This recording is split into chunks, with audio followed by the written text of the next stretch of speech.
Why are there so many shows starring Muppets and dozens of movies too?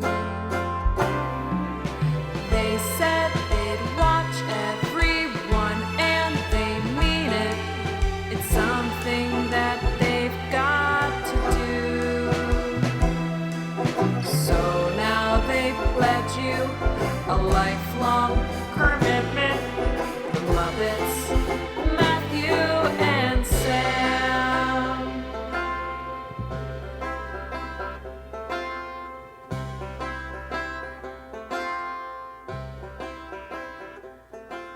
Welcome to Commitment, the podcast where two friends have vowed to watch all things Muppets.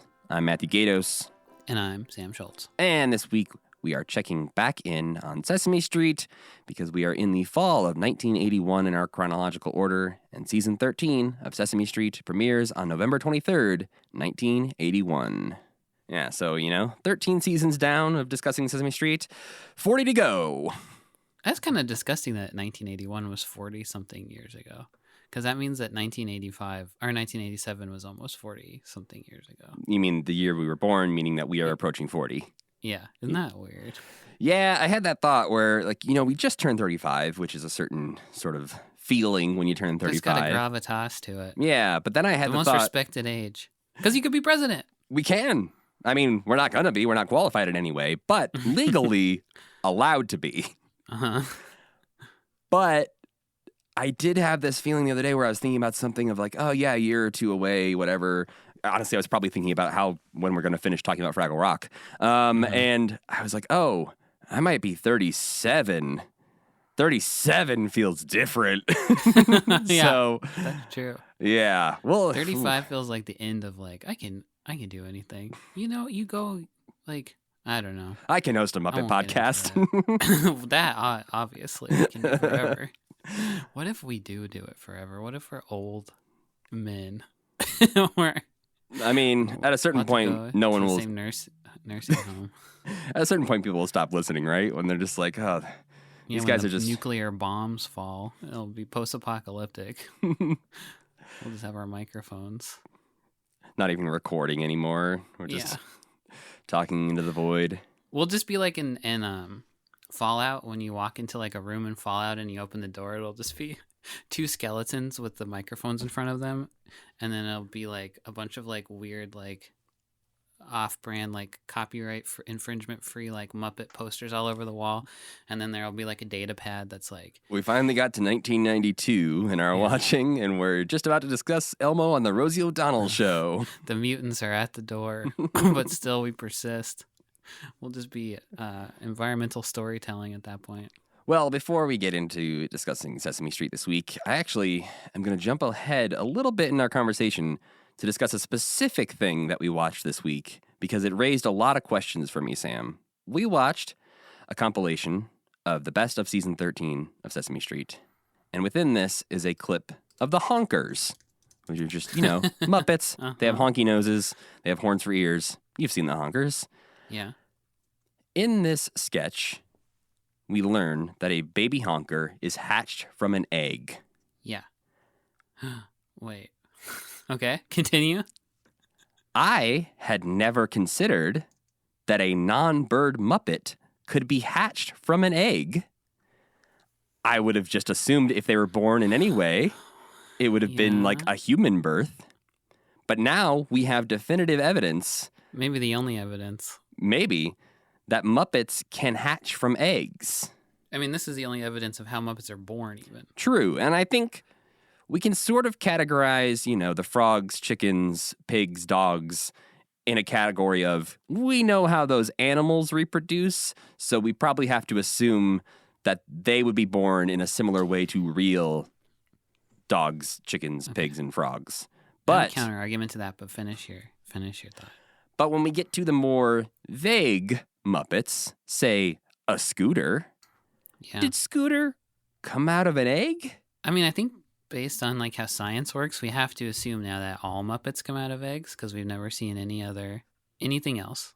But also, let me point your attention to a little game called Pokemon, wherein everything hatches out of an egg. You have a horse, looks like a horse. It's not a horse. It's a Pokemon that looks like a horse. Comes out of an egg. So maybe the rat isn't a rat. It's just a Muppet that looks like a rat. I think I've talked about this before, that Pokemon and Muppets operate under the same thing where they are all Pokemon, deep lore on Pokemon, they're all the same organism. They just have different forms. I did not know and this. They are all sexually compatible with each other, and they can all have babies with each other. What episode is that in? The video games. And so yeah, I don't know. They didn't go over that too well in the anime. They're like, no, don't worry. Pikachu and Charmander are sexually compatible. But Brock does become a Pokemon breeder, I'm pretty sure. And that's why he leaves the gang. But anyway, I would almost go as far to say that Pokemon and that Muppets is a dimension so close to Pokemon, just a couple skips away. They are that universe's Pokemon. All Muppets are the same. They are a race called Muppet. But then some of them are... Then Walter. You can't explain Walter. Where did Walter come from? Did he come out of... A human vagina? A human vagina? I didn't want to say it, then you said it. That'd be a hard baby to clean. It would be an easy baby to birth, though. Yeah, he smushes down real good. It's tiny. He's all Fontanelle. Ew. Anyway, I don't know how to answer this question, but yeah, I mean, Kermit obviously came out of an egg in either way you slice it. Right, but did he come out of like a chicken egg that cracks like the honkers do and the Pokemon do? Big Or chicken does he egg. come out of a little soft frog egg and become a tadpole? Do the Muppets babies get into this at all? I mean, I No. don't remember the lore, but we definitely have some references to When I Was a Tadpole Yeah. when he sings that song multiple times. What the And I haven't seen Kermit's swamp years, but one would assume they go a little bit into his childhood. Yeah, I think they do. I mean, he looks tinier at least. Matt, I think they all. I think personally, they all come out of eggs. Fozzie came out of an egg. Elf came out of an egg. See, that's They all- that's what I'm wondering. Is there? When Miss Piggy had those babies in Crumpet, Christmas Muppet Christmas Carol, she laid a clutch of eggs, and that is what happened there. See, I mean, were her baby frogs tadpoles when they came out? Ah. Well, if they came out of an egg, I guess it's a little less distressing that she laid Yeah. just chicken eggs. Yeah. Yeah. See, I didn't even know enough about Pokemon to put them in that realm. Pathetic. But I assumed we were going to draw a clear line of like Muppets that would be hatched from eggs and Muppets that wouldn't be hatched from eggs. But you have opened up a whole new world. I'm drawing an even clearer line. All Muppets, All Muppets come from eggs. are hatched from eggs. Yeah. I didn't even, that honker thing did not even faze me one bit until you started talking about it. I was like, we've never seen a Muppet be birthed before. Well, and if it had been like a little bird or like Big Bird's niece or something like that, I would not have thought anything about it. But because this is like a normal monster-looking Muppet, the fact that it came out of an egg seems important in some way. Yeah. It seems like they're trying to tell us something. Well, and I feel like there must be more examples of baby Muppets being introduced, maybe even hatched. But I obviously haven't watched all of Sesame Street, but I have to imagine there's something like this happens at another point. Category, birth. Thank you, On the Muppet Wiki. Miss Piggy pretending to be pregnant. Okay, here's Slimy's pregnant mother on Sesame Street. Oh, no. Oh, Mama Bear was pregnant and gave birth to Curly Bear. But did we see the birth? I assume not. There could have been an egg. Since it's Sesame Street, I wouldn't be shocked if they showed her on the table, you know? Maybe? I would be surprised. No? I They don't think didn't? we're going to Doesn't see seem like Mama they Bear did. in stirrups. That's what I was picturing. You got to teach the children. They do a pretty good job of teaching children about stuff like that on Sesame Street. Like there's breastfeeding at one point, I believe, on Sesame Street. It's talked about. So I don't think any Muppets get breastfed, though. So we're not saying that there's mammals in the Muppet world if they are all one species. Some Muppets do have breasts, though. And you got to wonder what those are for.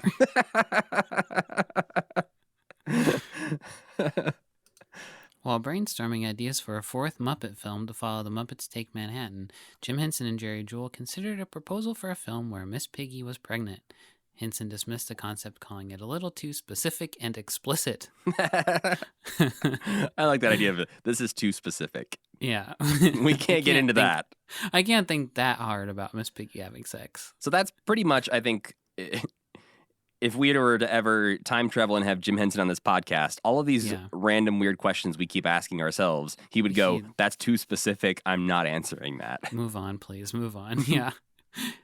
Well, maybe we'll never know which Muppets are hatched and which Muppets are not. But well, my headcanon, until proven otherwise, eggs all the way. Rizzo came out of an egg. Gonzo came out of an egg. All of them. I do kind of like this comparison of Pokemon and Muppets because it feels like it makes sense because we have seen Link Hogthrob hanging out with a real pig. We have seen Rolf hanging out with real dogs. Mm-hmm. They don't typically draw a line between them on the series. Like, Rolf falls in love with Lassie. Right. And we're not like, oh, you can't fall in love. You're not both dogs. Rolf, you're a Muppet.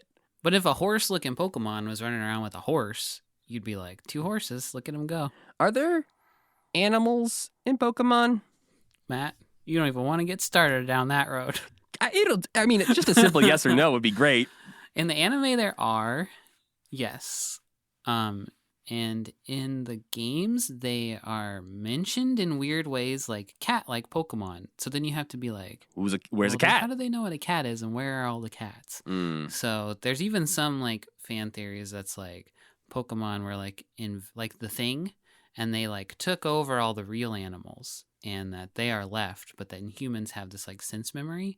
But there are games that take place at the beginning of the planet that have Pokemon on it. Right. So I don't know. There's just they know about other animals, but they don't exist in the Pokemon world.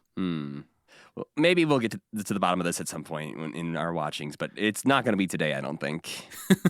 I'm excited to hear what people think, though. If people on Twitter or whatever think along the same lines as you with the Pokemon theory, or if they have a clear delineation of Rolf did not come from an egg. Do you imagine how cute it would be, though? It'd be very cute. Little Muppet baby Rolf being like, here I am. Maybe it's the first episode of Muppet Babies. Yeah. Is Nana sitting on some eggs? Nanny. Not their grandmother. Nana's the dog from Peter Pan. That is true. Or is that Nanny as well? That is a Nana. Okay. Yeah. Well, how about we get in? We've never seen her face, Matt. You don't know that it's not the dog from Peter Pan. You know what? You're right. Mm-hmm. But her name is different. Mm-hmm. And we have seen the bottom half of the dog in Peter Pan. Well, not with pants and not with shoes and a skirt on. That's true. How would the dog from Peter Pan wear socks and the skirt? A skirt. And would she hatch the Muppet Babies? We're asking the important questions here. Make a poll. All right, Sam. What did we watch this week?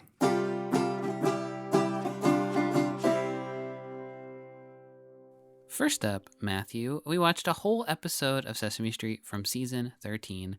Therein we find Madeline Kahn and Richard Hunt playing bird watchers who've come to Sesame Street to see this famous big yellow bird they've got running around. They follow Big Bird as he goes about his day, and once sufficiently convinced of his specialness, they call Washington, D.C. to have him put on the endangered species list. Big Bird makes the list and has to go live on a nature preserve. However, once there, he discovers that he is too small for birdhouses and too big for a tree, so he gets really sad until Madeline Kahn agrees to take him home. Back on Sesame Street, it's fully explained to him that being endangered means that there is no more of his kind, and he refutes this by naming all of the various Big Bird aunts, uncles, cousins, etc. that live all over the world, which flusters the bird watchers, because they got to be asking themselves how they missed all these giant birds walking around. Not very good bird watchers. We also watched about literally 100 Sesame Street Season 13 shorts. Some standouts include Kermit and Cookie Monster writing poetry together, Bert and Ernie desecrating an ancient Egyptian tomb, the Wild West adventures of Marshall Grover and his horse Fred, who also, inexplicably the horse, makes an appearance on Sesame Street with Forgetful Jones's horse Buster to sing a nice song about cows with Gladys, and probably one of my favorite Sesame Street things ever, Ernie singing a song about what he does when he's trying to fall asleep, and a list which includes tap dancing with sheep and playing taps on the bugle, all of which he does while Bert is trying to sleep. Worth noting that Sesame Street Season 13 is episodes 1576 through 1705, and none of these are on HBO Max anymore, even though a few of them used to be when they did their great Sesame Street Purge. They got rid of... Can you tell what used to be on there? Is there like a list somewhere? Probably somewhere, but I did not look that up. Usually they would do like the season premiere and a couple other episodes from the season. But right now there are no season 13 episodes on there. So if you want to watch these, you can probably track them down. Some Sesame Street episodes are on YouTube, but specifically the episode we watched, which is 1576, is on the Old School Volume 3 Sesame Street DVD, which is unfortunately the last of the Old School DVD sets they put out. But that's also where a handful of the classic cuts, which are just sketches that they pick out and put on that DVD that aren't from that episode, were as well. And then the main chunk of things that we watched is a best of season 13 compilation that someone just made on YouTube. Forgetful Jones. That's who the name. That was the username. Was on. Yeah. Well, it was uploaded this past February, so thanks Forgetful Jones for doing that. It was extremely helpful in getting a good and they're vibe. Actually all season 13 things too. I also double checked that because we have watched some things in the past that were not from the correct season, even though they said they were. But this one all was, and it gave us a pretty good taste of what season 13 was like. But some other big things that happened in season 13 that we didn't necessarily get to see, or at least not as in depth as we would have if we watched the entire season, which again we're not doing because we can't physically watch all 5,000 episodes of Sesame Street. We'd lose everything. Our lives would be ruined. But Aristotle, the blind Muppet, is introduced in this season, as well as the concept of endangered species being taught to kids, not only in this episode, but apparently throughout the season. It's an important thing. Oh. And some other things that happen throughout season 13. At one point, Bob and Big Bird get handcuffed together. Oscar does a ventriloquist act with his dummy Crummy. Big Bird's penguin cousin Zero comes to visit. And Big Bird wears a tuxedo dickie and claims he's now Friezo the Penguin. Okay, I like that a lot. Gordon and Susan buy a motorcycle. Wow. Yeah, which Gordon wants to buy because they need a second form of transportation. But then Susan takes it out for a joyride and uses up all the gas, so he can't go where he wants to go at the end. Susan. And Oscar catches the Grouch flu, which makes him be nice for a few days. So first, how about we talk about the episode, Sam? This is the season premiere of season 13 from episode 1576. And as you said, starts off with Madeline Kahn and Richard Hunt playing Madeline and Cedric, the bird watchers. What a great pair they are, too. Yeah, I want this in its own show. Yeah. While I was watching him, I was like, Richard Hunt could have been like a guy. He could have been on stage and screen. I put in my notes, he could have been the Sacha Baron Cohen of his day. That is genuinely who I thought it was. And I was like, how? It couldn't be because he's not super old, but it looks so much like him. Yeah, it does help that he looks a lot like Borat in this, but Yeah. I feel like just his persona and acting chops in general, I'm like, doing a bunch of voices. Yeah, I could see him doing an Ali G type show where he plays a bunch of different characters and interviews people. So unfortunately, we don't get that with Richard Hunt's career. Get back under that table. Get back under that table. He's gonna find out how good he is at not being under the table. Get him back under there fast. Yeah, you're too good. You're overshadowing the other humans on the show. Yeah. If it was Jerry Nelson doing it, he'd be like, his back would be to the camera. Like, oh yeah. There's a bird over there. Wow, drag him. Well, he's like that. He's great being a puppet, just like Jim's great being a puppet. But if Jim saw a bird, he'd be like, well, that's a yellow canary. They're the genus whatever. And really the interesting thing about them is that they flap around and tweet. And they do a lot of cool things that other birds haven't ever done before. And then you go on. And Frank... he'd fart or something. Frank, get out of here. I was just looking at Richard Hunt's IMDb page, and he does have a couple of non-puppeteering credits that we might have to check out at some point for a birthday episode or something. He's in the movie Trading Places. What? Yeah, he plays a character named Wilson, apparently, in that. I have no memory of this. I don't know if it's like a 2-second character or if he's a featured player. He's also in a Rob Lowe movie that I've never heard of called Oxford Blues, where he plays a character named Larry. And that might be his only two other human roles. But That's very interesting. yeah, fascinating that he is in some movies. So yeah, as Sam mentioned, the main crux of this is that they are hunting for a mysterious large bird that they have heard about. But they apparently don't know a ton about him because they are surprised by every new thing they learn. He's just like a guy who lives in New York. So somebody probably just was like, I saw a big ass bird. And they were like, we're on the case. But it was I liked watching, like they're looking over the doors at him, going about his day. I liked watching him make his own cereal and stuff. It was very cute to see what he's doing back there. Yeah, we learn a couple of other things about Big Bird in this too. Like at one point, Madeline Kahn is surprised to learn that a bird can count to 20, which we saw him learn in season 12 when we talked about Sesame Street, because he could only growth. Yeah, he could only count to 10 when we last saw Big Bird, and now he's able to count to 20 with no problem. He seems very comfortable with the alphabet too, so I'll have to keep an eye out for him singing that song again and being full of shit. I think maybe he knows the alphabet. It's like a disconnect. Like if you ask him, when he sees it written out. Yes, he's like, "What's that big weird word?" Right. Also in that scene, when he's counting to 20, he's counting to 20 because him and the kids on Sesame Street are playing hide and seek. And at the end, they decide that Madeline is it because she's there and she was found by Big Bird. And these little kids start ominously chanting, Madeline's it, Madeline's it, Madeline's it. Yeah, I thought that was creepy too. Yeah, you know what? This episode had Madeline Kahn in it and Maria, two of my 70s crushes. I was going, what? What's going on here? Yeah, I figured when I saw this episode featured Madeline Kahn quite a bit that it would be a good episode for you to watch. I love that it was like not like Mr. Rogers showing up once, because when it was over, I was like, oh, that seems like the end. Like that could be the little, like they don't need to go any farther with the bird plot. But they really take it just like, it almost goes off the rails. They take it so far. She brings him all the way to the forest. Yeah, they talk about getting him labeled as an endangered species, which they do. They call that phone call's great too. Oh yeah, you're gonna say it. Yeah, they call Mr. McNulty of the Bird Department in Washington D.C. Yeah. But yeah, Big Bird does get classified as an endangered species, which again feels like they don't do their due diligence here. If like they're labeling him this before they even find out about his entire family.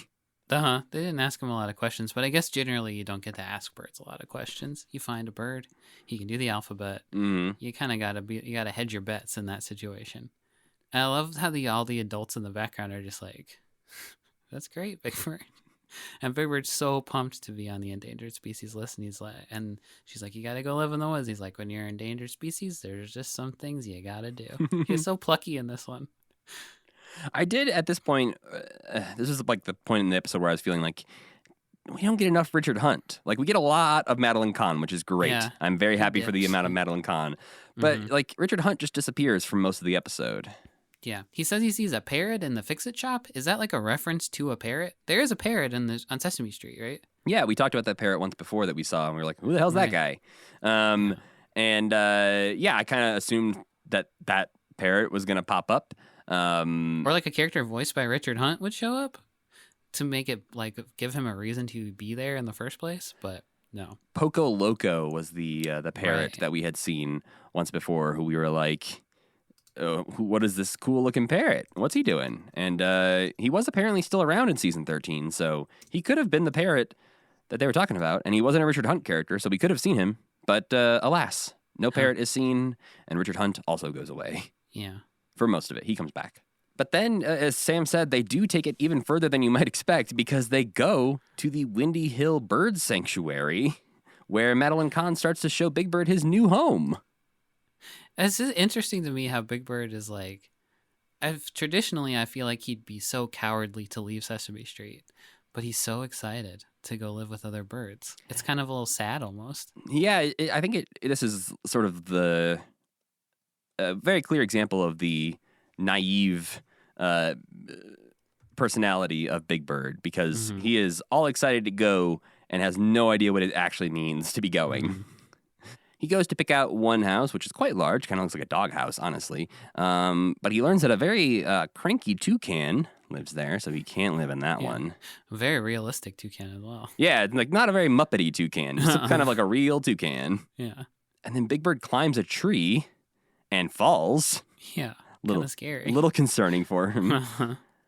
And this is when he realizes that he feels homesick and he would like to, he wants to make this bird sanctuary more friendly to him. And so he's like, starts crying and asks Madeline Kahn, can we bring some buildings from Sesame Street?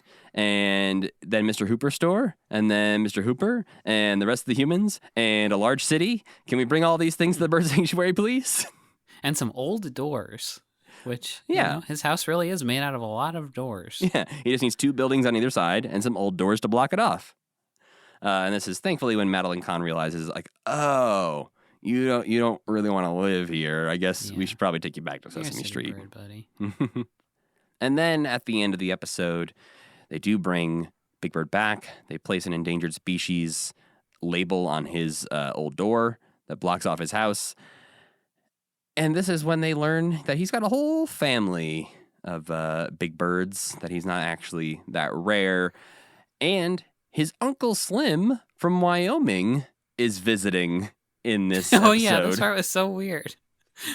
Yeah, he mentions he has an Auntie Maureen who lives in Chicago on the Loop with blue eyes. It's a very weird, like random details about Aunt Maureen. You know, we both used to live in Chicago, and I pictured walking under the like the train platform in the Loop and looking up and just seeing like this giant bird, just like, hello, I'm Aunt Maureen.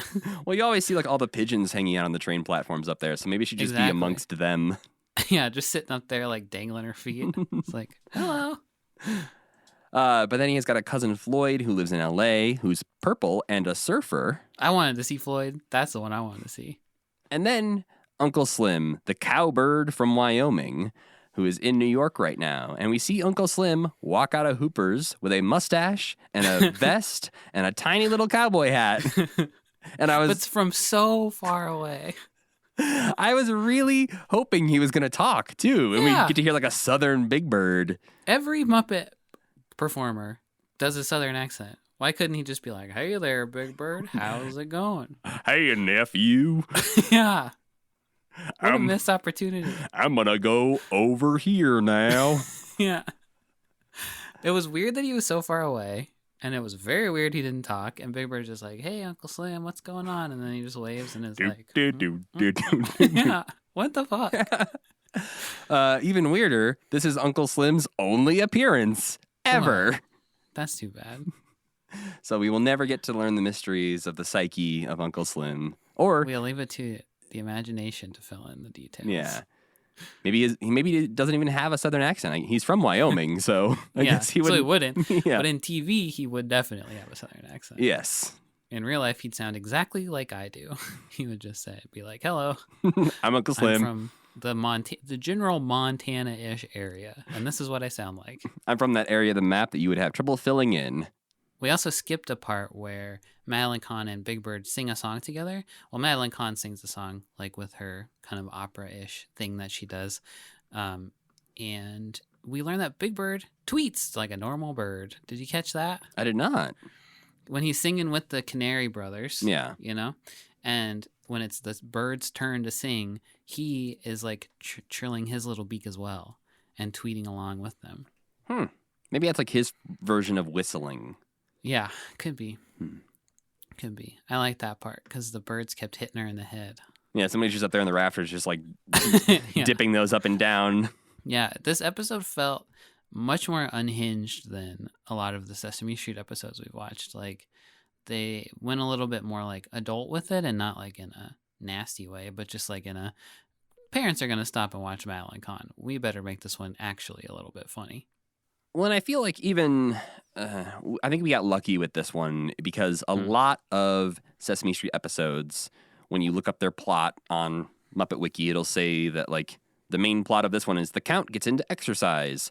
And then when you actually look at it, there's like 2 street scenes where exercise is mentioned, and that's the entire bulk of the plot of the episode. Like, there's just not a lot going on. It's sort of like, the Muppet Show. There's certain ones where the backstage plot is very thin and only happens in like the last 10 minutes of the episode. Right. And so I feel like Sesame Street had a lot of that, where certain episodes, it's like, I guess the story of this one is that Gordon and Susan buy a motorcycle, but if they only do that in like these to make one scene, yeah, it's like, is that really the plot of the episode?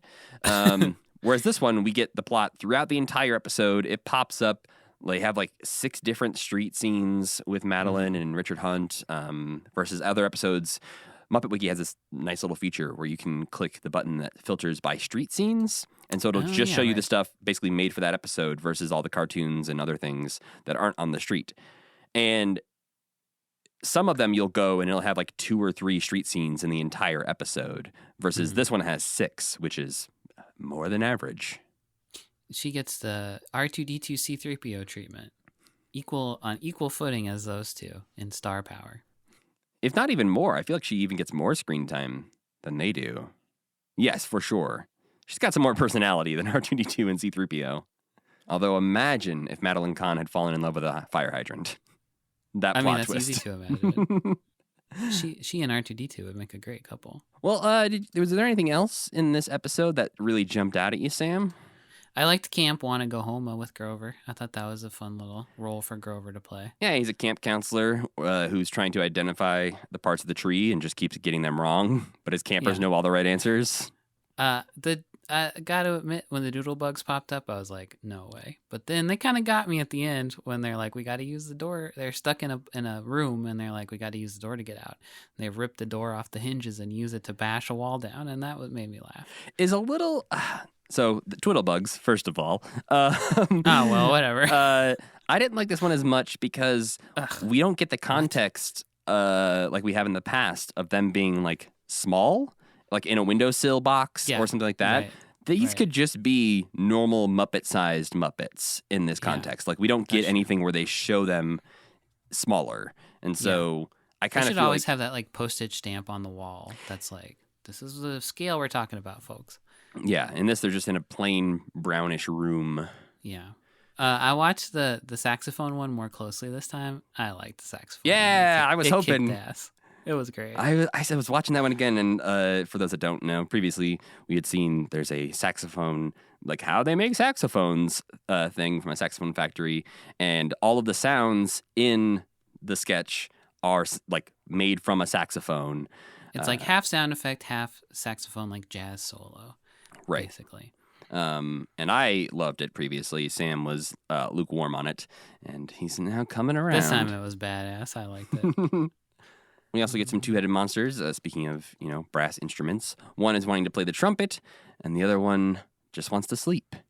Mm-hmm. And they compromise by one playing a lullaby, and they both fall asleep. That's nice. His beard is just so nasty. I don't like looking at it. It's so black. Give him a purple beard at least or something. I think the more recent 2-headed monster has a purplish beard, and it's a little bit more trimmed back. Ugh, it just is like pubic almost, in my opinion. Which I guess beards are, they're a form of pubic hair, aren't they? Yeah, they're just face pubes. That makes sense. If we saw below the 2-headed monster's nope. waist, he'd have a...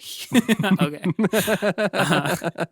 But I think last time we watched Sesame Street, I was like, oh, this is boring. But this episode did it for me. It was like, I think the plot could stand toe to toe with like a good Muppet Show episode. It was so fun to watch and funny. And the like all the little parts, none of it was too boring. And I just love watching Sesame Street. It teaches me a lot about myself. Would you care to elaborate on that? No, I was just talking without thinking about what I was saying. There was a song called "If You Don't Know How You Feel, Figure It Out." You know that one? Yeah. I was like, oh, I wish I'd seen that when I was a kid. Because sometimes I blame my moods on other people, and that would have been a good lesson to learn. Yeah, that is in the big the compilation of things we watched. Yeah. But yeah, wrapping up this episode, we get to see the honk around the clock honkers sketch. I hated this. Oh, really? I enjoyed it. It was so annoying. We get a lot of honkers in this batch of episodes. A lot. They had built. Did they build them this year? And they were like, I don't think so. I don't think they were new, but maybe they were reaching their peak in popularity. Huh. But you liked it. Yeah, I think it's a delight, and we got to see it twice because it was also in the compilation of the best of season 13. I think the first time I was like, okay. Then the second time I was like thinking about how long and annoying it was, and then I was like, no, I can't. I don't want to watch this again. But I'm too lazy to fast forward. We get some good Bert and Ernie in this episode where where Ernie's trying to play a rhyming game, and Bert is just, he's tired of his shit. He just doesn't want to play this game. Until the very end, which in a lot of these, Bert comes around at the very end, just when Ernie's like, yeah, no, I'm bored of this. I'm bored. Yeah. I think we've talked about this very one before. We might have. These things come up from time to time. Cool. Yeah. But it is fun when Bert tries to go rhyme with the lamp. He's like, it's not the same. Yeah, this one is from season 7 originally, so there's a good chance this one would have come up in our watchings previously. I have a little game that I want to play with you later. When we talk about the second, would you like to play a game?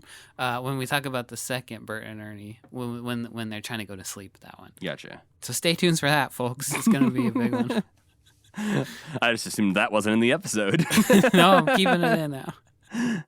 Near the end of this episode, in fact, it's the very last thing before the street scene, we get a Monster Piece Theater performance of me, Claudius. Oh, yes. This was great. Yeah, and this is originally from season 12, so this is not a season 13 original, but it's the first time we've seen it. And so I feel like the biggest standout in this is that we get Scary Elmo. Uh-huh. Who still has one of his old weird voices, this time performed by Jerry Nelson. This one sounded like you could maybe see the transition to Cute Elmo to me. It was in there somewhere. It's not the weird, like, yeah, or like, they did also. Yeah, it's a little less unnerving. Uh-huh. But yeah, those are the real standouts from this episode, I think. Yeah, but we also... That Monster Piece Theater was very funny. I really like Muppet Monsters and how stupid they are. Well, and anytime I watch the Monster Piece Theater, it always, much as you've made the point before, where Sesame Street sketches are just better than Muppet Show sketches a lot of the times, and I feel like the Monster Piece Theater really shows that off. Yeah, that's something they could do on Muppet Show. Like they almost did with the Muppet Melodrama. They could have done more of that. Yeah. But then we did watch some classic cuts that were on the same DVD.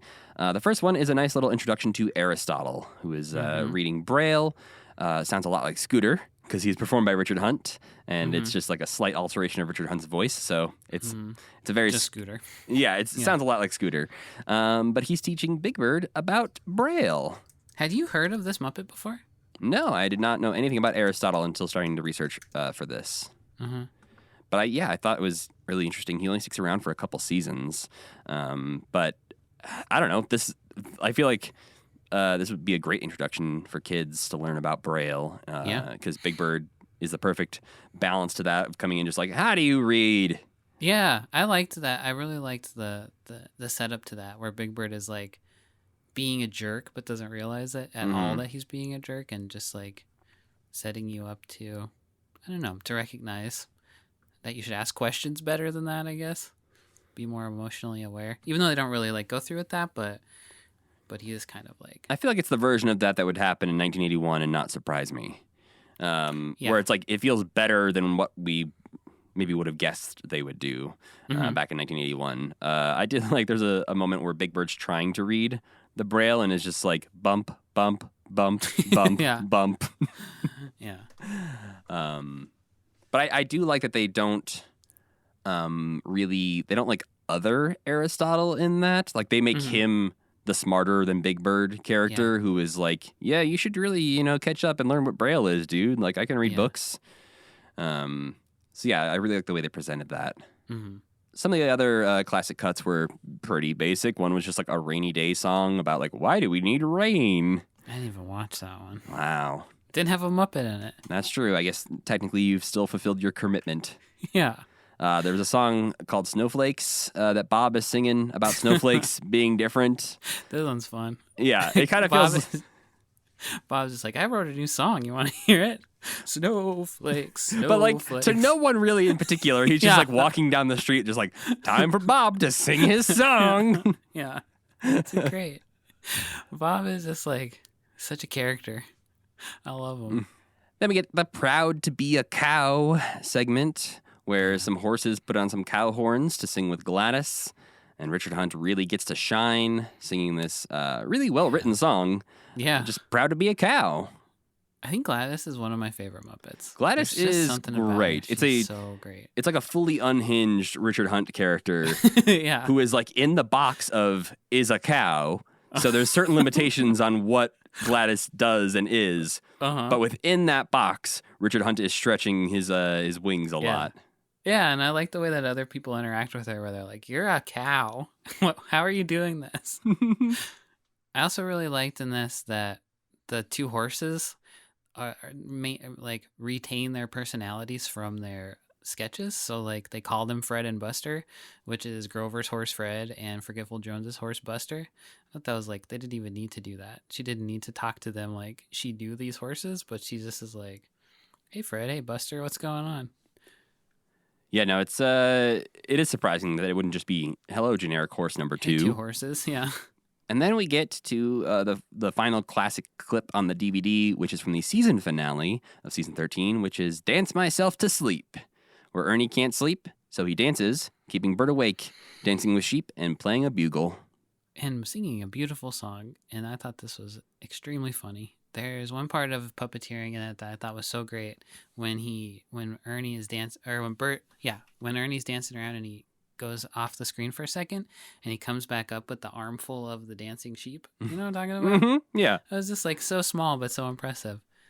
And then the song is just hilarious. He pulls out the bugle. It's great. But here's my game. Yeah, I'm ready. Okay. The game is called, I invented it myself, One's Gotta Go. Mm. You gotta choose between Kermit and Fozzie or Bert and Ernie. Which one are you gonna choose forever? One's gotta go forever. I thought you were gonna say either Bert or Ernie has to go. No. You're saying either Kermit and Fozzie don't exist or Bert and Ernie don't exist. I mean, that's tough. But I feel like, personally, I'm gonna say Bert and Ernie can go. Oh, I would say Bert and Ernie can definitely stay. They have brought me more joy than Kermit and Fozzie have brought me so far, I think.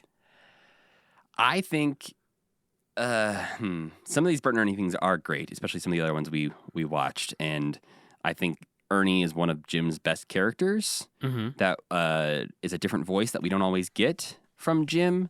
Mm-hmm. And I do really enjoy them. I feel like they're a little bit more one note than Kermit and Fozzie get to be throughout the years. Yeah. Because they are just, I'm going to bother you while we are in this apartment. So I feel like even though there is a lot of Bert and Ernie out there that I have not seen, I kind of know what I'm going to get from a Bert and Ernie sketch. Versus I feel like Kermit and Fozzie got legs as far as what they can do with the rest of their career. But I think if you stacked up the screen time of both, Kermit and Fozzie have way less. So maybe they have more potential. Yeah. But I think Kermit and Ernie, that's a tough call as to who's better. I think Kermit's a little bit better. I think Bert and Fozzie, to me it is clear that Bert is a better character than Fozzie. He is complicated, I think. Because he does he wants to hate fun. Or when they're buying each other Christmas presents. It's just they have such a nice little relationship where they're in love with each other. Where, I don't know, I like Kermit and Fozzie, but I think Fozzie can be a little annoying sometimes. As much as I love him, I think he's a little bit oh no. But Bert and Ernie both know who they are. So I would choose Bert and Ernie. I got another one for even later. Ooh, more games. Mm-hmm. All right. Well, now that we are done with the physical media, the Old School Volume 3 DVD, let's get into this Best of Season 3 playlist that Forgetful Jones thankfully made for us on YouTube. Some of the quality is varying, which... he's trying his best, yeah. Okay? So you might have to, if you're watching this, ride the volume button a bit, because some of them get really quiet and then really loud again. Every time that the volume would change, Rachel would be like, why are you watching this so loud? Or why are you watching this so quiet? I'd be like, babe, it's one compilation. He didn't run a equalizer or whatever on it. Forgetful Jones, note, it is pretty easy just to go through and change the volume of every individual clip, so they're about the same, but... I mean, do you really want to do that if you're editing together an hour and tracking down all these Sesame Street clips? Matthew Gatos. I made a 6-hour Halloween party video, and it had commercials, and it had like host segments that my brother hosted as dressed up like a monster, and it had movies. That thing's one volume the whole damn way through. Well, all right. And You don't wanna I be do blowing forget people's eardrums out. that you also do edit this like 2-hour podcast every week where we are varying degrees of loud. Yeah, where I'm just a little guy, and you're the loudest man. I'm the big man. No, you're not. Hank is the big one. You're nothing compared to him. Well, we get just a handful of really great sketches throughout this, and this compilation makes sense to me. Like watching this, it's a good variety of pre-film segments, of puppet segments, that I feel like from what I've looked through with season 13, and we asked for some recommendations for good season 13 things, it seems like this person did a really good job of nabbing the best things from season 13 and putting them into one playlist. Yeah, all this stuff was really fun. You also set up an accidental fun little game for me where you texted me before I watched it and said, there's something in here that's too sexy. So then I got to play the game of Which one? Which one is it, and what does Matt think is sexy? And I think I have a pretty good idea. I was going to say, it also is the very last thing in the compilation. Spoiler alert. So the whole time I was like, did Matt think the acorn one was sexy? Was that what he thought was sexy? That's so weird. But then it got to the last one, I was like, this is about oral sex. This is the sexiest thing I've ever seen. Yeah. Anyway, it starts off with Bert and Ernie desecrating a tomb, so... Well, before we get there, there's a couple other things that happen. We get the famous how crayons are made. Oh, right. You say crayons? I do say crayons. Okay. You a crayon boy? Crayon. Jim Henson says poem instead of poem. Poem. Well, Kermit says poem. I don't know. I think Jim might too. Crayon, though, that's an interesting one. Yeah. We got the crayon, the whole crayon situation. I feel like this is seared into my memory. I don't know if it's from this or from Mr. Rogers, because I feel like they both did this. The Mr. Rogers one, I think, is the one I remember. But this is great. I did write down, that lady's good at picking up a lot of crayons. Like the women just seem to be having a delightful time. Yeah. Making crayons. It probably smells great in the crayon factory also. It just smells like a bad candle. Like it's just waxy. Waxy, yeah. I really like the moment when they like push down the like little grate thing and all the crayons come up through the holes. Yes. It's so satisfying. And I was like wondering, do they still make crayons this way today, or is it all robots? I'm sure it's probably robots, but I did find that in Pennsylvania, there's a place called the Crayola Experience. That I don't know what all you can do there, but part of what you can do is watch a guy live on stage make some crayons exactly like this. That's fascinating. Yeah. Live on stage. The whole time I was watching it, I was waiting for them to show that Crayola logo, because this is a problem I have on SciShow Kids a lot, where we can't really show the Crayola logo, but sometimes it's just kind of there. They did a great job of editing that logo. You didn't see. You're like, yeah, it's the green and yellow box, but It's we got all that know. squiggly line on it. Could be anything, really. You should just Photoshop your own crayon boxes for SciShow Kids that just say like SciShow crayons. I should do a lot of things, man. There's a bizarre wizard cartoon. It's originally from episode 1582, and this where a wizard is guarding a bridge, and a guy walks up and he demands that he eats every circle in his bag before he can cross the bridge. Got a bag full of groceries. Got some cookies in there. Got some pizza in there. He's like, this pizza's clearly a circle. Look, it even has little circles inside the big circle. And he goes, "Eat the pizza." Yeah, I want to clip that out. And the guy then is like, "I have this slice of watermelon. Do I have to eat this too?" He's like, "It's a circle. You have to eat." You know what to do. Yeah. And then it turns out that guy was just the grocery delivery guy for the wizard.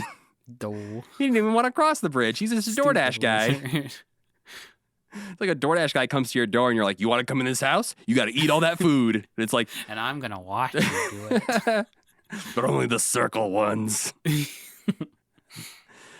Grover plays a really cute up and down game where he isn't quite sure what up and down means at first, but he eventually gets it.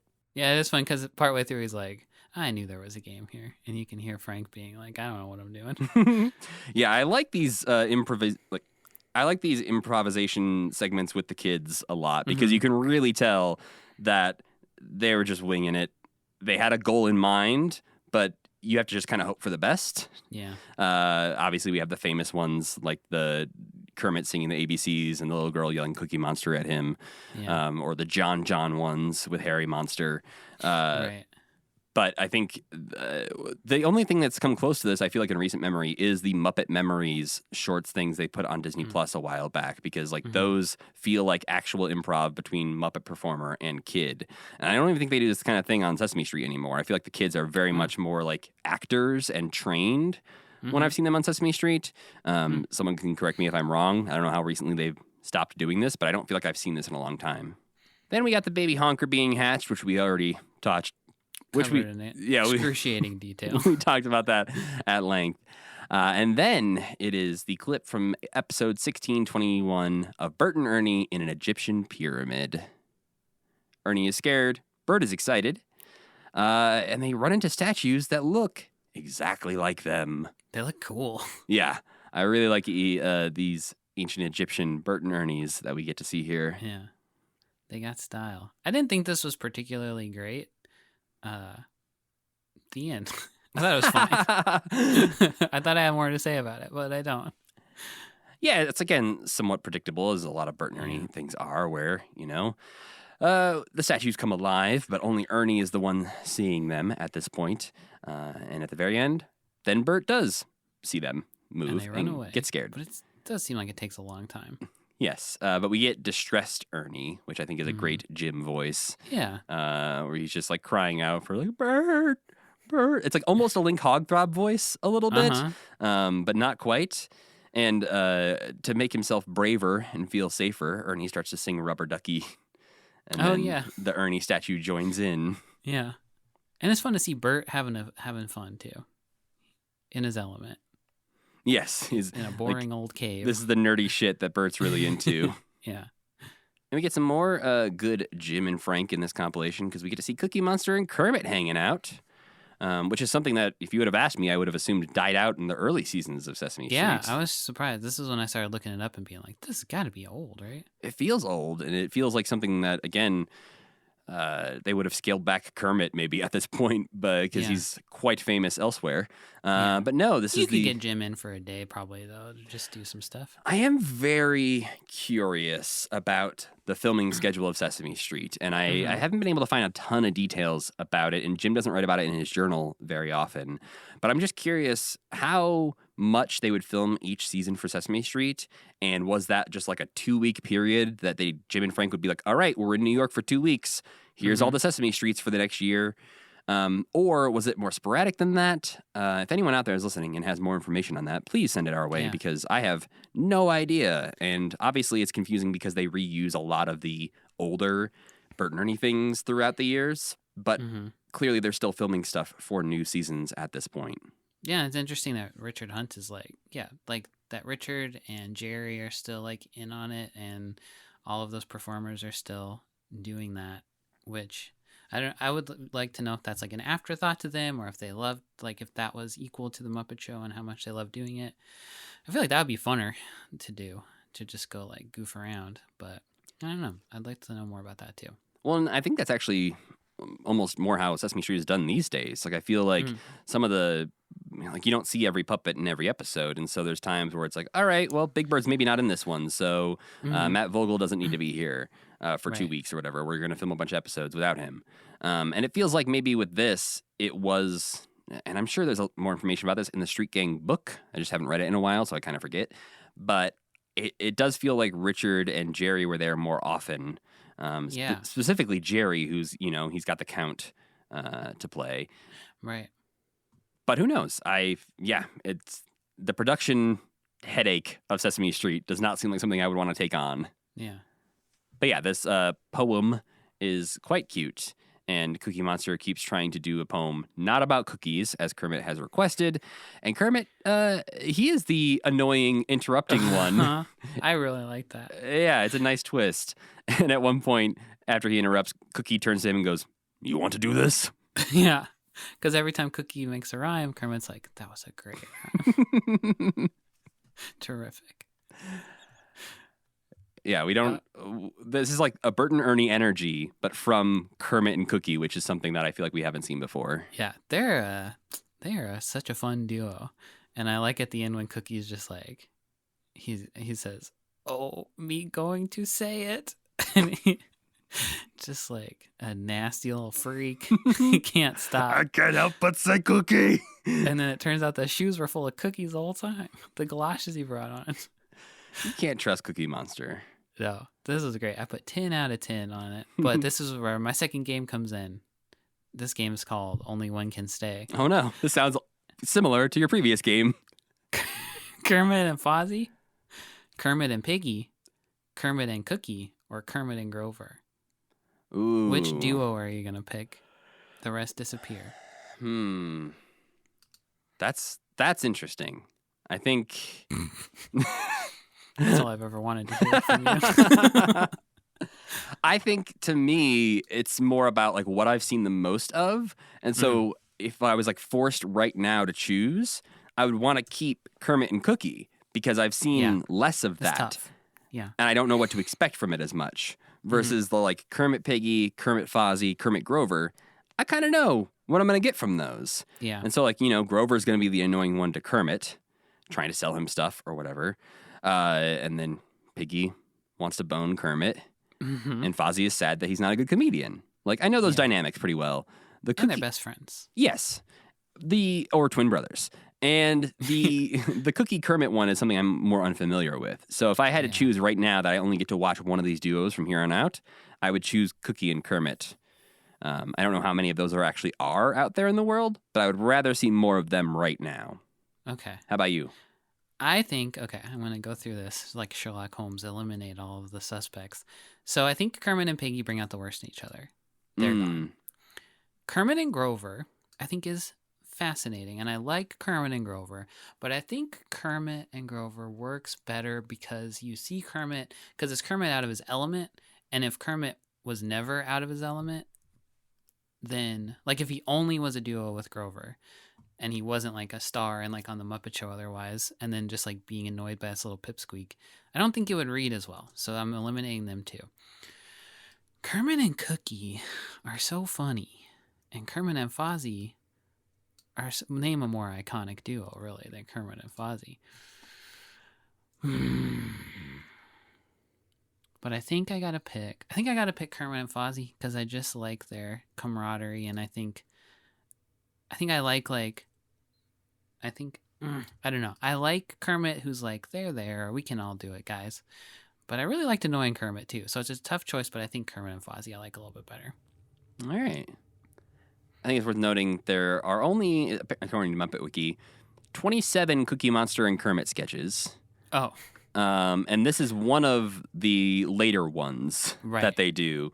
Right. They do a few of them in season 13, and then they don't do another one until season 18. And that's their last Cookie Kermit one, which is in 1987. Kermit and Cookie just feel so good. Like these are old Muppets, and they're hanging out with each other. Like it's like these one of guys the have like been around. when the rare times we ever have Rolf and Kermit in the same scene. Yeah. It's just like, these old buddies. Oh, I don't know. Maybe I changed my vote to Kermit and Cookie Monster as well. I do like that. Kermit was being so funny. Well, we'll let you stew on that. Maybe if you want to come back to it later this episode or another time. Give me 1 year. You got to think about it for a whole year until we're talking about Sesame Street again. Yeah. But unfortunately, actually, we won't ever see any of those other Sesame. We won't see the Cookie Monster one with Kermit until season. What did I say? Season 18 or something like that. So we're a few Sesame Streets from then. Then we have the Jerry Nelson character Farley here to sing a song about something his mom told him, which is a mom can tell you lots of things, but she can't tell you how you feel. So figure it out. And this was the one you mentioned earlier. Somebody had told me. Yeah. If you don't know how you feel, figure it out. Yeah. At the end, I said out loud, "You're so right, Farley." I didn't really say that because I didn't know who this guy was, but I thought it. You're so right, Green Muppet. Yeah. They do mention Farley in the Muppet Alphabet album, which I still listen to often. And I looked him up before. I'm like, oh, okay, I know. There's some kid. Yeah, does not have many distinguishing features. But yeah, I think this is a helpful lesson for kids to learn. And also, like, it feels healthy for a mom to say that, like, I'm not going to tell you how you feel. Yeah. Because I feel like there's plenty of examples Good out there in the boundaries. world where kids are crying and your mom's like, don't be sad. Stop it. Right. And it's like, well, maybe that's not the best reaction. Yeah. I never thought of it that way. I feel like maybe that was like growing up around my family. I feel like I saw lots of things where kids would start crying or they fall down or whatever that, and a lot of adults' reaction was just like to tell them to stop it or like, yeah, you shouldn't be sad. Don't be sad. It's like, that's not very helpful. Right. Like, if I went to you now, Sam, and I was like, I'm feeling really down and sad, and you were just like, don't be sad, I'd be like, fuck you. Boring. Yeah. I would instead say, well, figure out why you're sad. Get back to me. I'm still thinking about Kermit and Cookie Monster. I can't talk about this right now. Yeah. We have some more delightful two-headed monster in this where one wants to listen to some music and the other one wants to try. And so he steals the headphones and they're like, wait a minute, this isn't working out. And so what do? They stretch the headphones out real big and they share. I did think for a second they were listening to Cher. I got a little confused. Because they just yell, share! Yeah. They could be. We don't know that. Yeah. I kind of thought Cher was going to show up. She just walked in. Yes? You rang? Then we got to see Honk Around the Clock again, which, Sam didn't love, but I do enjoy. And we had it recommended to us as a best of season 13 from a couple people, so... Oh, sorry. You might be alone You in should have this told me that earlier. It's okay to disagree with people, Sam. Because one thing I think that I'm going to guess you did like is Marshall Grover riding Fred the horse. I like these guys a lot. And that cat was great. I liked how... So there's a cat in a tree, and they're trying to figure out how to get him down, and Grover's like, oh, shake the tree. Fred's like, no, I don't do that. And then well, actually, I think he's Grover's like, you can't shake a tree. Yeah. You're not strong enough, Grover. And then Grover's like, get down here, or I'm going to bring you to jail. And he says, I'll bring you to the hooskow, which is such a great word for jail that no child would ever understand. Grover, who didn't know what a bus stop was, Yeah. knows hooskow. Yeah. Grover's so fantastic. Yeah, and I especially like, again, this dynamic of Fred the horse and Grover, where you're like, Grover's horse is smarter than him, much like we saw his campers. Do-right situation. Yeah. And we get Grover in jeans, which we've actually talked about previously on We've this. talked about that before. Yeah, when I saw the jeans, I was like, this looks familiar.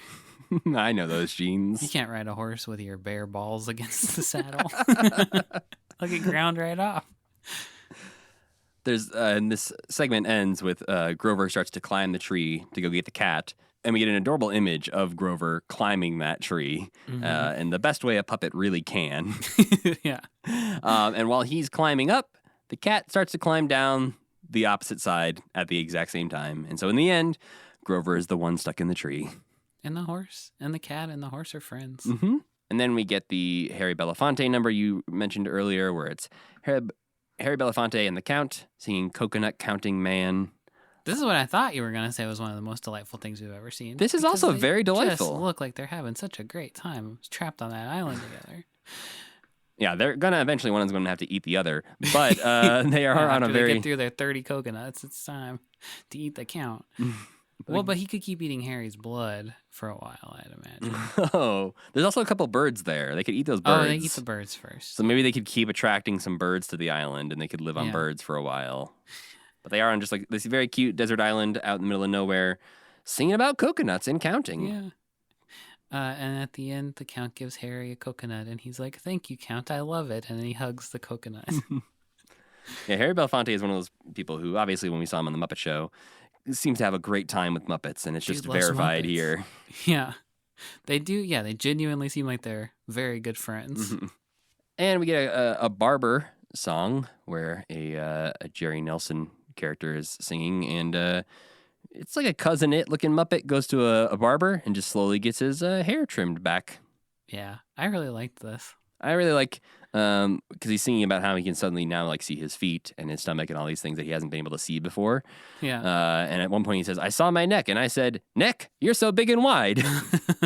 That's like the idea of somebody addressing a sentence with the word neck. Neck. Talking to you, neck. And at this point, I'm like, there was nothing sexy here. Maybe Matt really likes haircuts or something. But then we get Cookie Monster and the Crumbs Unlimited Orchestra. Cookie Monster with a mustache. And mustache just sort of tossed onto his face, Yeah. singing a parody of Barry White's I'm Gonna Love You Just a Little More, Baby. This is me going to munch you, munch you, munch you. Yeah. And oh boy, like obviously Barry White, very sexual man. His songs, not subtle at all. But this one clearly is about cookies. But Clearly. yeah. Doesn't sound like it's about cookies so much. Even like they did a lot of work to get it away from the Barry White. But at And the same eventually time, you have to be like, why are we doing this?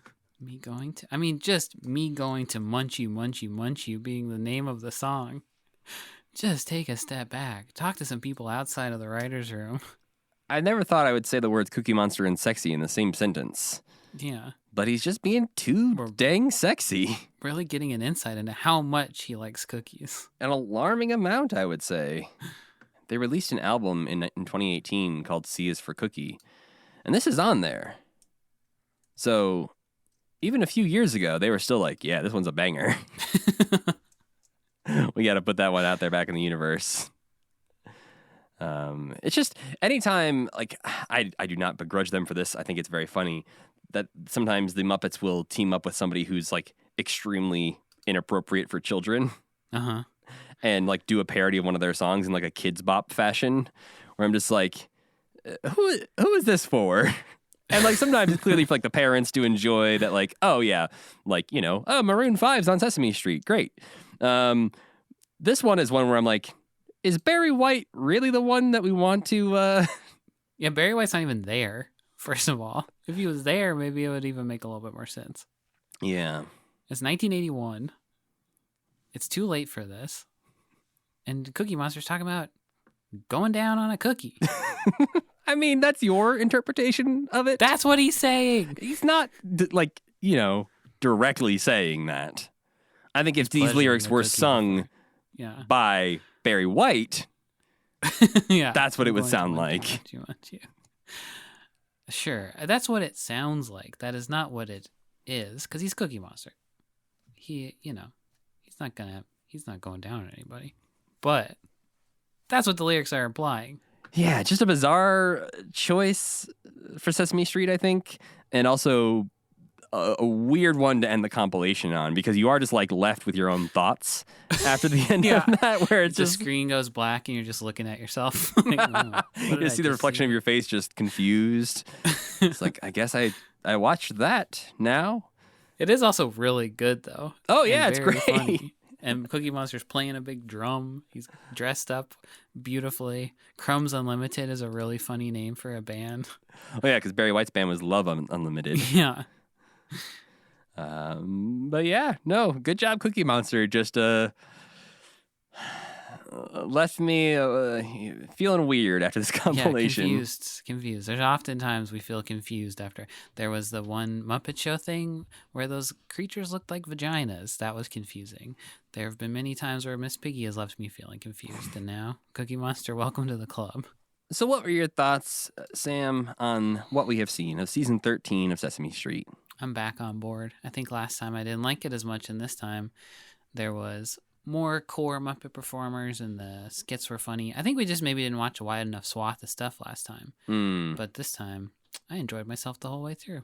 Yeah, this best of, I think, is a good way to watch like a season of Sesame Street, just because in the past we've picked out like a couple episodes, but you never know how much of that episode was actually made for the season we're watching it in, and so it's kind of hard to pick and choose the best things. And so obviously I think in the future we'll still ask people for recommendations of like, hey, what did you like about season 14 of Sesame Street? And we can get some recommendations, but also hopefully maybe Forgetful Jones has made these compilations for a bunch of episodes or seasons, so we'll see. I've often thought if we could just watch all the Muppet-only stuff on Sesame Street, that would maybe be achievable, but also that doesn't really exist anywhere. Yeah, and like so, a lot of those are on YouTube. You can track down a lot of them, but one, not all of them. And two, the job of compiling all of them and finding all of them would take a very long time. Yeah. Right. But yeah, if somebody else has done that and wants to send us a spreadsheet or something, that'd be great. But I don't really feel like putting that spreadsheet together myself. Mm-hmm. But yeah, I think season 13, it's, still going strong. We haven't seen anything from Sesame Street yet where I'm just like, oh, what are they doing over there? Yeah, I agree. They're having fun still. We didn't see enough Oscar, I think, in this batch. Oh, was there any Oscar? I don't think so. I don't think we saw any Oscar. There is Oscar in season 13. Like I mentioned, he does a ventriloquist act with his dummy named Crummy, and he gets the flu. So he is like a fixture in season 13. We just happened to not see him. But we also, we didn't see the Count, really. We saw like 2 things of the Count in it. We didn't see any Telly Monster at all. I don't think we saw any Snuffleupagus. So... yeah, there is apparently in season 13, there's an episode where Big Bird is scheduling an event for everyone to come meet Snuffleupagus, and I believe Snuffleupagus is late to it, and so no one gets to see him. But they're still riding that storyline of no one can see Mr. Snuffleupagus. At one point, when does that end? I think it's like 3 or 4 more seasons. Okay. There's even a point at which Maria's cousin comes to visit, I believe, from Puerto Rico, and they want to make her feel less homesick. And so Snuffy and Big Bird decide to turn Sesame Street into Puerto Rico and have all these palm trees and stuff that they I guess built. And they're excited to have everyone meet Snuffy in this Puerto Rico scenery. But Snuffy has to go change into his bathing suit, and so he leaves when everyone else shows up. Damn. Yeah, but he does come back in some delightful polka-dotted bathing suit shorts. Yeah. Well, you know what that means. It's time for our Muppet of the Week. This week's Muppet of the Week is Harry Monster. I really could have sworn we talked about this guy already. Nope. We talked about Telly and Elmo and probably Big Bird. But we haven't talked about that many specific Sesame Street Muppets yet. Right. But Harry Monster, for those that don't know, he is furry and blue. He's got a big purple nose, which he didn't always have. Early on, he had a blue furry nose that sort of just blended into his body. And then he got then he got a blue nose that still kind of blended in. And eventually they were like, yeah, give him a purple nose. But he's also got a giant black unibrow above his eyes that he can sometimes move up and down with a mechanism, not always. And you, like me, if you were asked to picture a full-body hairy monster, you might picture him in some shorts. Maybe pink and white striped shorts specifically. Yes, I've seen this before. Yeah. That seems to be a creation of merchandising and illustrations in children's books alone. Because, apparently, on Sesame Street, the only times he's been shown below the waist, he is unclothed.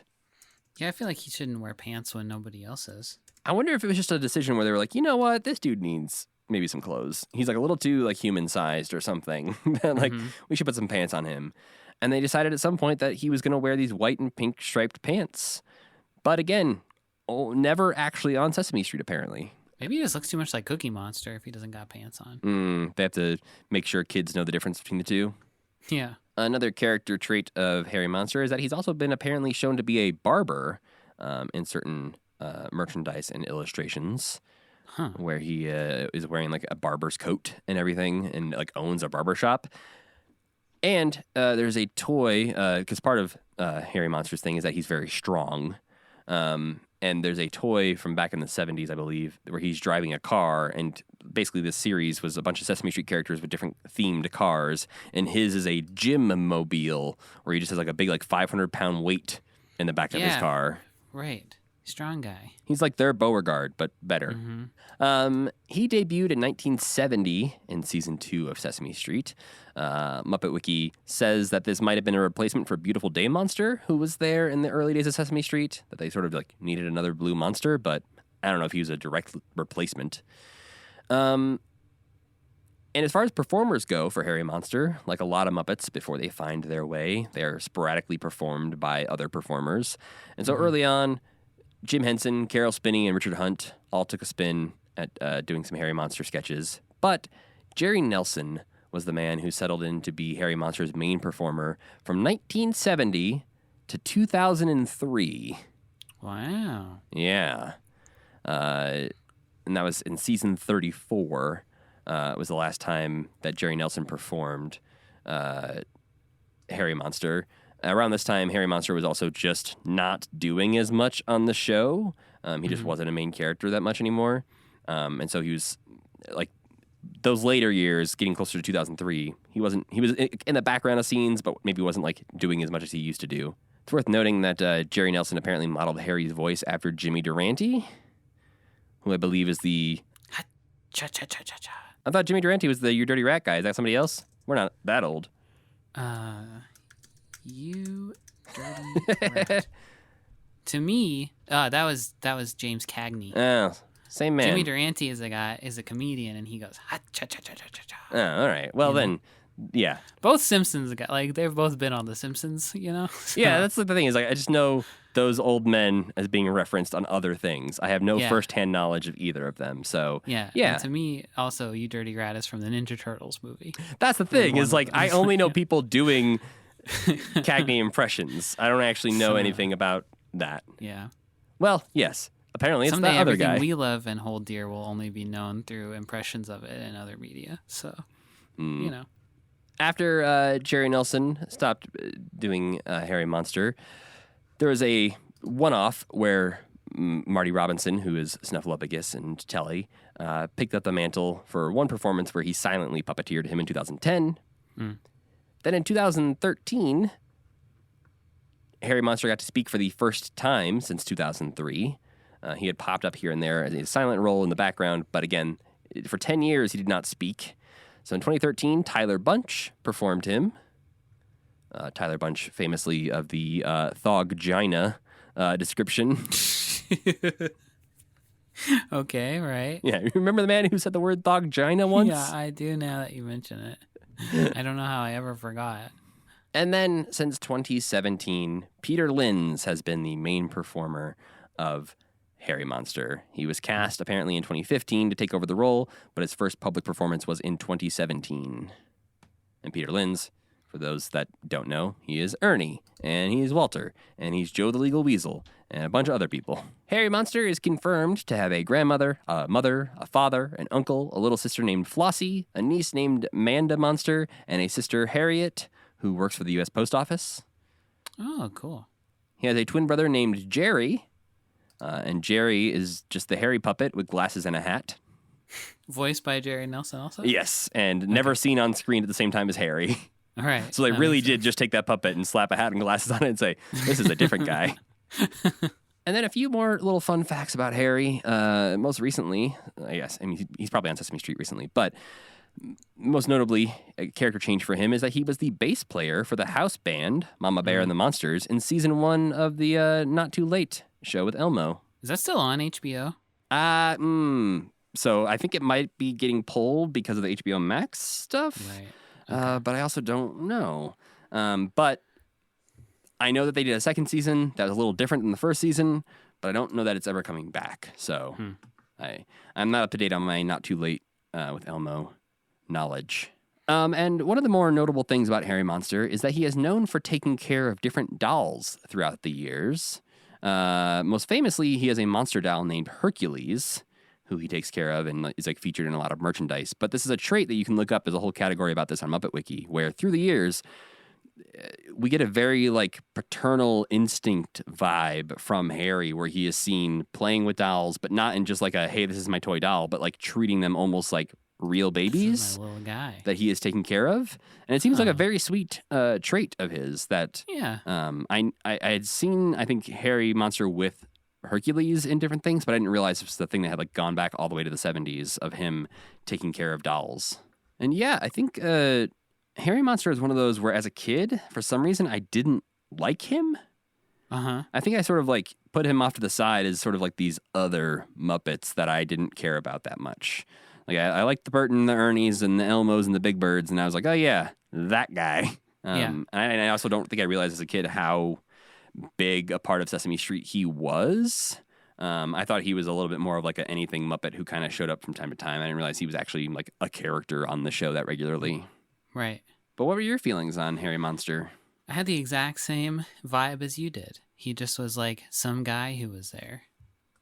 But I've really turned around on him. I think I like I didn't know about the like maternal instinct thing, but I think that's really fun. I think he's very cute, and I love the like too strong, like doesn't know his own strength. Like he just seems like a nice guy too. I think we talked about before. He just is kind of like, if he lived on Sesame Street, he would be the least annoying person to run into. He'd just be like, "Hey Harry, what's up?" He'd be like, "Oh, not much. Just, doing my own thing." He'd be like, "All right, see you later. You're not gonna sing me like the alphabet song or nothing." Like, nope. I gotta go cut some hair. Bye. I do see him as just like another dude on the street. Mm-hmm. Raises the question again of like, where do all these people live on Sesame Street? The buildings are all so tall. The better question is, where are all the other people? There's got to be other people who live there who are just like, I'm not going out there. I'm not going to get sucked into another conversation with Grover. It's just some guy named like Jim. And he's like, I can't do it. I only go to Hooper's store when I know Big Bird is asleep. And then the guy pops out of the garbage can, screams at me. It's horrible here. It's the only place I could find that had an apartment available. Yeah. And there's like, it's a beautiful neighborhood. The rent's so cheap because the man in the garbage can just screams at you every time. My downstairs neighbors are playing bugles at 1 a.m. in the morning, yelling about oatmeal and pigeons all the time. Yeah. And even some of the people who live here, Bob's just always singing. The freaking neighbors downstairs just bought a motorcycle and are revving it in the middle of the street like they think that's okay. Yeah. Yep. Oh man, see if we were, YouTube comedians making sketches, Sam, we could make a whole series about the guy who lives on Sesame Street, who doesn't want to live on Sesame Street. Walk in and Cookie Monster's eating everything in your entire house. His couch is just gone. Yeah. Like, what happened? Me no feel so good. Yeah, me no feel so good either. This is expensive. You ate my TV. Oh, this is getting like too many layers deep. But like that just made me picture it as like Frasier Crane lives on Sesame Street. Oh my God, that would be great. Or like Cookie Monster is forced to be roommates with Frasier Crane for a week. This is the kind of stuff they gotta do. Cookie Monster should have been on Frasier. Cookie Monster eats his Eames chair. Yeah. I paid $15,000 for that chair. All those masks back there, and he's just like walks in, and Cookie Monster's just like taking a bite out of one of those masks, and him and what's Frasier's dad's name? Martin. Yeah, him and Marty are just like watching the tube, just like drinking beer. Yeah. Cookie Monster's just like chugging the sherry, or he's like dipping his cookies in sherry. Oh no, that sherry's so expensive.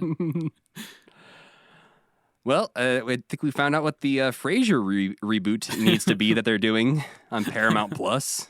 So if you had to rate Harry Monster out of 10, what you gonna rate Harry Monster now? I kind of love Harry Monster. I'll give him a 7.5. He's not like blowing my socks off, but he's great. Yeah, I think childhood Matt would have given him like a 3 or a 4, but I think he gets a 7 now from me. Yeah, I like looking at him. Yeah.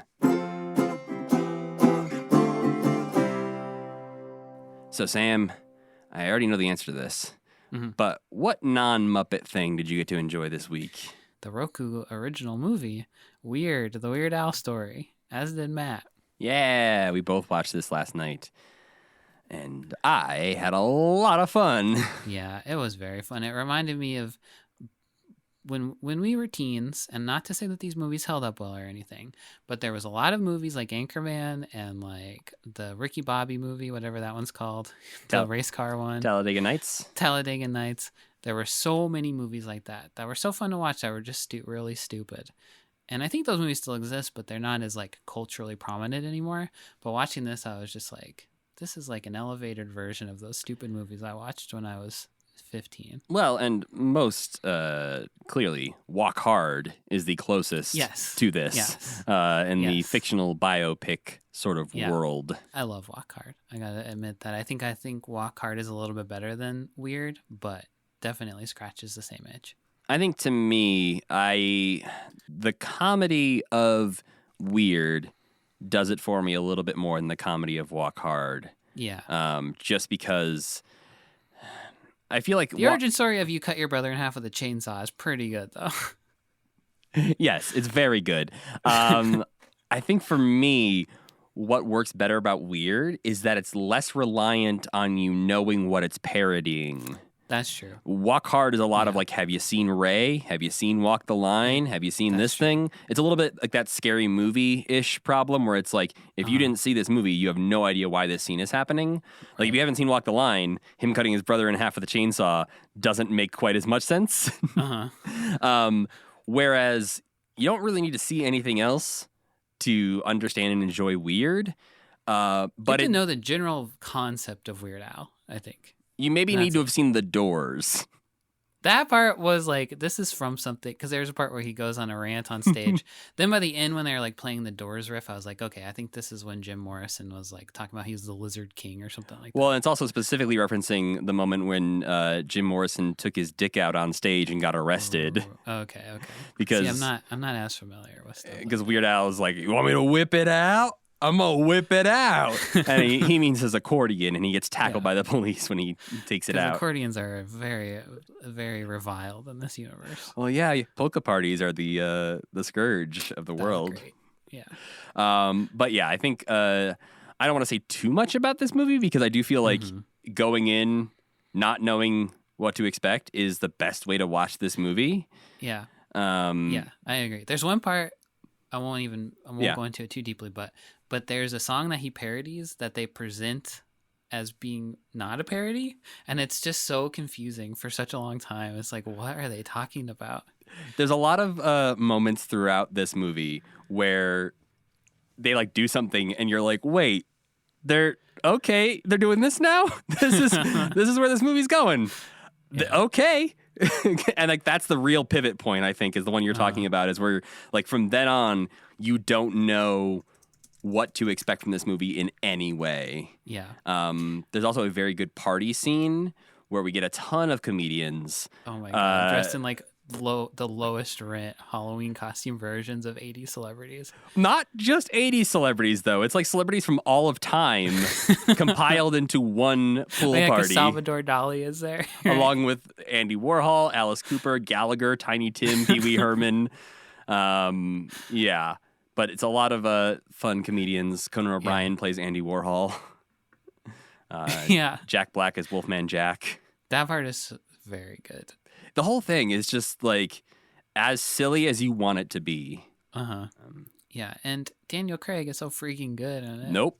Daniel Radcliffe. Oh, and Daniel Radcliffe is so freaking good in it. I was thinking about how there's a rumor about him being Wolverine, and then there's a part where he does a bunch of Wolverine stuff, and I was like, okay, maybe I could see this. Maybe I could see him being Wolverine. Are you talking about when he screams, "I'm the weird one," and his veins are all popping out? That, and also the diner scene. Yes. His John Wick moment. Yeah. That'd be fun. I would like to see him He's as got Wolverine. crazy eyes. Well, and he's I think super he could do ripped it. in this movie. He's so ripped. Rachel has a conspiracy theory that he's ripped because he already is Wolverine. We just don't know it yet. That he's on the Disney diet. Because like she was like, that's a special kind of ripped. Roku is not giving him the money to get this kind of ripped. Yeah, I don't know. I did have that thought of like he must be ripped for something else. Yeah. Not for this, because this would be a very weird thing to get that ripped for. Yeah. I mean, his shirt was off a lot, so maybe a lot of the budget went towards Daniel Radcliffe. Please get ripped. Yeah, because I think the other like most recent thing he's done is the Lost City, the Sandra Bullock movie. Right. But I don't think he's shirtless in that. He's like the bad guy, and I don't know if Yeah. it would be a big deal for him to be super buff. We are talking about this so much because he is extremely ripped, and his shirt's off for almost the whole movie. There's even moments where he like is standing there in a robe, and you see him like move his robe aside to be like, "Look at how ripped I currently am." Yeah, it's crazy. Yeah. If you've ever, wanted if you're already into Daniel Radcliffe, and you want to see him completely ripped. In this like zero body fat kind of ripped. You really owe it to yourself to see this movie. Yeah. But yeah, as a also lifelong Weird Al fan, like I also feel like it just was fun to enjoy a Weird Al movie. Yeah. I mean, I almost wish there was like more songs in it. There are like the same like 4 or 5 songs Right. repeatedly throughout it. Yeah. It almost feels like they couldn't afford to get a bunch of Weird Al songs or something, but yeah, that's like not even a complaint because it was so fun. And his dad, played by Toby Huss, aka Artie, the strongest man in the world. I love that guy so much, and it was delightful to see him get so much to do and just completely kick someone's ass also. Toby Huss is one of those guys who I love every time he pops up in something, and I feel like he doesn't get enough to do in anything he's in. But every time he shows up, I'm just like, hell yeah, Toby Huss, get it. But the way he kept saying boy was like, well, that's what he calls little Pete in Pete and Pete. And I was like, please, just make an Artie movie. We need you back. Oh, man. I would love... Artie movie would be good, actually. I would love them to do a Pete and Pete now. Yeah. Because those dudes are like in their 40s now. And just like keep the same level of weirdness from that show. Because if you have never seen an episode of The Adventures of Pete and Pete, do yourself a favor and go watch that show. It's so good. It's got some of my favorite lines of like that's seared in my brain that I've ever seen in media. Where there's I think I've even mentioned it on this show before, possibly. But there's a job fair where all the kids are lining up to be like different jobs, and the bus driver is really sad because nobody's lining up at his thing. And they pan over and they show a table where a guy is in a bear suit, and it just says "bear" above his booth. And the bus driver says, like, "Why would anybody want to be a bus driver when you could be a bear?"